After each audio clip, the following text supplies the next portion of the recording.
세상의 모든 이야기를 들려드리는 세상의 모든 이야기를 찾아주신 모든 분들, 오늘도 건강하시고 평안하시길 진심으로 빕니다. 옛날 옛적 충청도 공주 땅에 사계절 내내 맑은 물이 흐르는 작은 마을이 있었습니다. 마을 이름은 샘골. 우물물이 어찌나 달고 맑은지 이웃 마을 사람들도 일부러 찾아와 물을 길어갈 정도였습니다. 그 마을에 이 참봉이라는 양반이 살고 있었습니다. 넉넉하진 않아도 부족하지도 않은 살림, 하인 둘에 텃밭 하나. 작은 기와집이었지만 마당만큼은 넓고 햇볕이 잘 들었습니다. 이 참봉에게는 아들이 하나 있었습니다. 이름은 이선재. 나이 23.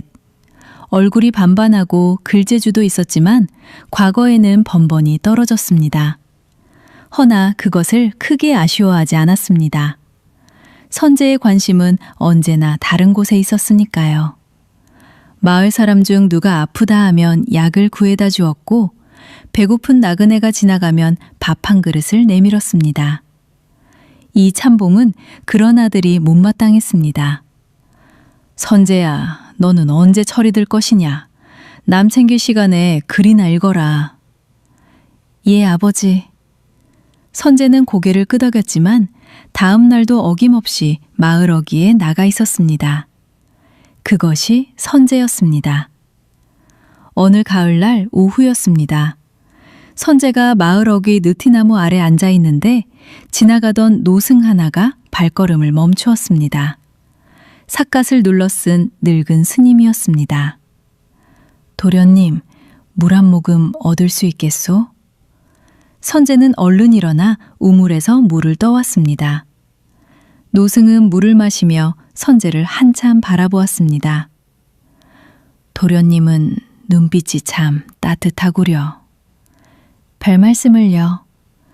따뜻한 눈빛을 가진 사람은 하늘이 알아보는 법이요. 선재는 쩔 웃으며 고개를 저었습니다. 저는 그냥 평범한 사람입니다, 스님. 평범한 사람이 베푸는 작은 온기가 때로는 한 생명을 살리는 법이요.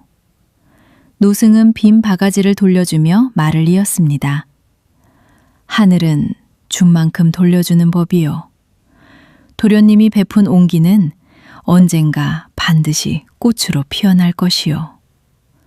선재는 그 말이 무슨 뜻인지 알 수 없었습니다. 그저 빙그레 웃으며 스님을 배웅했습니다. 노승은 천천히 길을 걸어 사라졌습니다. 바람이 불었습니다. 느티나무 잎이 우수수 떨어졌습니다. 선재는 떨어지는 잎을 바라보다가 그 자리를 떠났습니다. 샘골 마을은 작았지만 사람 사는 이야기가 넘쳤습니다. 대장장이 황서방은 매일 아침 쇠 두드리는 소리로 마을을 깨웠고, 두부장수 박씨 아주머니는 이틀에 한 번 꼭 선재네 집에 두부를 한 모 갖다 놓았습니다. 선재가 작년 겨울 아들 아픈 것을 고쳐줬다며 그때부터 그러는 것이었습니다. 도련님, 오늘도 두부 갖다 뒀어요. 아이고 아주머니, 이러지 않으셔도 됩니다. 이러긴요, 우리 아들 살려줬는데. 이 참봉은 그 모습을 보며 혀를 찼습니다. 저 녀석, 의원도 아닌 것이 무슨 약을 한다고. 허나 마을 사람들의 생각은 달랐습니다. 선재가 약초를 잘 안다는 것은 마을에서 모르는 사람이 없었습니다.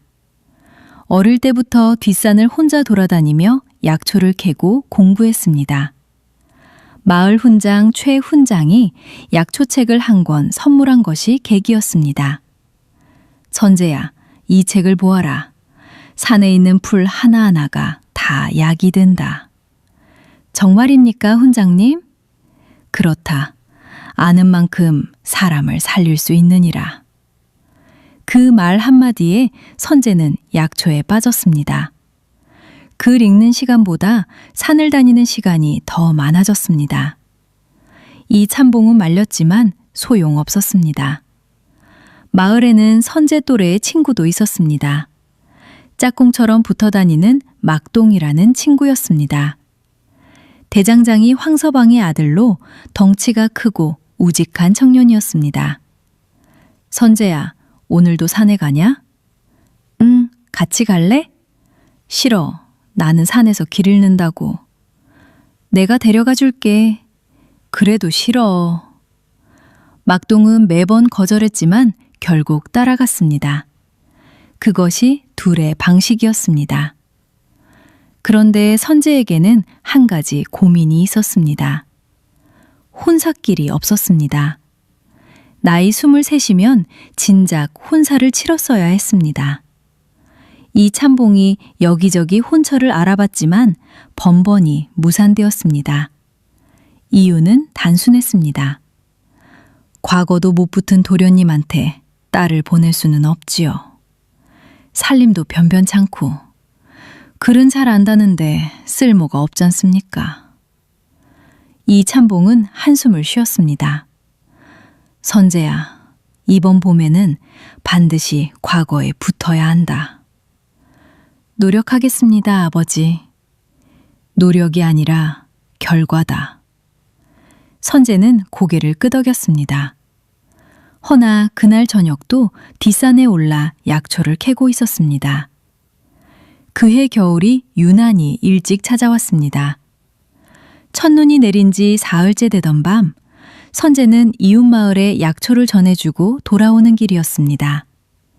칠흑같이 어두운 밤, 바람이 살을 에었습니다. 발자국 소리만 내며 걷던 선재의 귀에 이상한 소리가 들렸습니다. 끊어질 듯 이어지는 신음소리. 선재는 걸음을 멈추었습니다. 귀를 기울였습니다. 분명히 사람 소리였습니다. 귀 옆 눈밭을 살펴보았습니다. 소나무 아래 무언가가 쓰러져 있었습니다. 달려갔습니다. 여인이었습니다. 나이 21팍. 배가 불룩한 만삭의 여인이 눈밭에 쓰러져 있었습니다. 입술이 파랗게 질려 있었고 온몸이 눈에 덮여 있었습니다. 얼마나 오래 누워 있었는지 알 수 없었습니다. 여보시오, 정신 차리시오. 여인의 눈이 가늘게 떠졌습니다. 아이가... 그 한마디였습니다. 선재는 상황을 직감했습니다. 아이가 나오려 하고 있었습니다. 선재는 잠시 굳었습니다. 여인을 집으로 데려가야 했습니다. 허나 집까지는 한참이었습니다. 그 사이에 아이가 나올 것 같았습니다. 어떻게 해야 하나. 선재는 빠르게 머릿속을 정리했습니다. 약초 지식은 있었습니다. 허나 아이 받는 것은 해본 적이 없었습니다. 바람이 더욱 거세졌습니다. 여인의 신음이 커졌습니다. 지금 여기서는 안 된다. 어디든 바람을 막을 곳이 있어야 한다. 길 옆에 나무꾼이 쓰던 낡은 원두막이 하나 있었습니다. 지붕이 반쯤 내려앉았지만 바람은 막을 수 있었습니다. 선재는 여인을 등에 업었습니다. 여인의 몸이 얼음장처럼 차가웠습니다. 원두막으로 뛰었습니다. 원두막 안에 여인은 눕혔습니다. 등에 지고 온 보따리를 풀었습니다.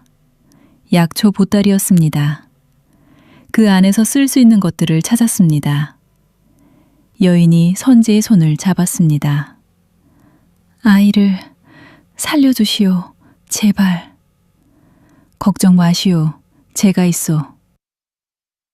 한편 선재가 돌아오지 않자 막동이 걱정이 되어 마을 어귀까지 나왔습니다. 이 녀석이 왜 이리 늦어? 멀리서 선재의 목소리가 들렸습니다. 막동아! 막동아! 막동이 달려갔습니다. 왜 소리를 질러? 무슨 일이야? 산파어멈 좀 불러와라. 빨리. 뭐? 왜? 여인이 아이를 낳으려 한다. 빨리. 막동은 어리둥절했지만 달렸습니다. 그 사이 선재는 원두막에서 여인 곁을 지켰습니다. 손을 여인은 고통스러워했지만 이를 악물었습니다. 조금만 참으시오.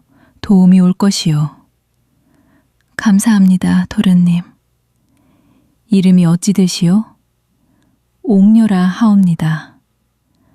얼마 지나지 않아 막동이 산파어멈을 데리고 왔습니다. 산파어멈은 상황을 보자마자 선제를 밖으로 밀어냈습니다. 도련님은 저 밖에 계세요. 제가 할게요. 선제는 원두막 밖에서 기다렸습니다. 바람이 불었습니다. 눈이 내렸습니다. 막동이 옆에 서서 발을 동동 굴렀습니다. 야, 선제야, 저 여인은 누구야? 모르는 사람이야. 모르는 사람을 왜 구해? 쓰러져 있었으니까. 막동은 할 말이 없었습니다. 잠시 후 원두막 안에서 아이 울음소리가 들렸습니다.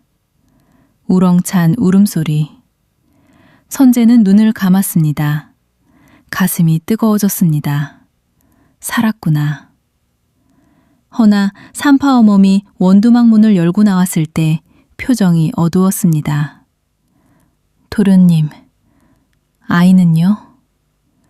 아이는 사내 아이로 건강합니다. 어머니는요? 산파어멈이 고개를 저었습니다. 너무 오래 눈밭에 계셨습니다. 몸이 너무 상했어요. 선제는 안으로 들어갔습니다. 여인 옥녀는 작은 포대기에 쌓인 아이를 품에 안고 있었습니다. 얼굴이 이미 창백해져 있었습니다. 허나 눈빛은 아이를 향해 따뜻했습니다. 옥녀는 선제를 보았습니다. 도련님, 여기 있소. 이 아이를 부탁드립니다. 선제는 무릎을 꿇었습니다. 어찌 부탁을 하시오. 제가 어떻게... 이 아이는 죄가 없습니다. 부디... 옥녀의 눈에서 눈물 한 방울이 흘렀습니다. 그리고 눈을 감았습니다. 그것이 마지막이었습니다. 원두막 안에 고요가 내렸습니다. 아이만 울었습니다. 막동이 선제의 어깨를 두드렸습니다. 선제야, 어떻게 할 거야? 선제는 한동안 아무 말도 하지 않았습니다. 아이를 바라보았습니다. 방금 세상에 나온 작은 생명, 엄마를 잃은 아이. 선제는 아이를 안아들었습니다. 작고 따뜻했습니다. 아이가 울음을 멈추었습니다. 선제의 눈을 바라보았습니다. 선제는 결심했습니다. 내가 키우겠다. 뭐? 내가 이 아이를 키우겠다. 야, 선제야, 너 지금 제정신이야?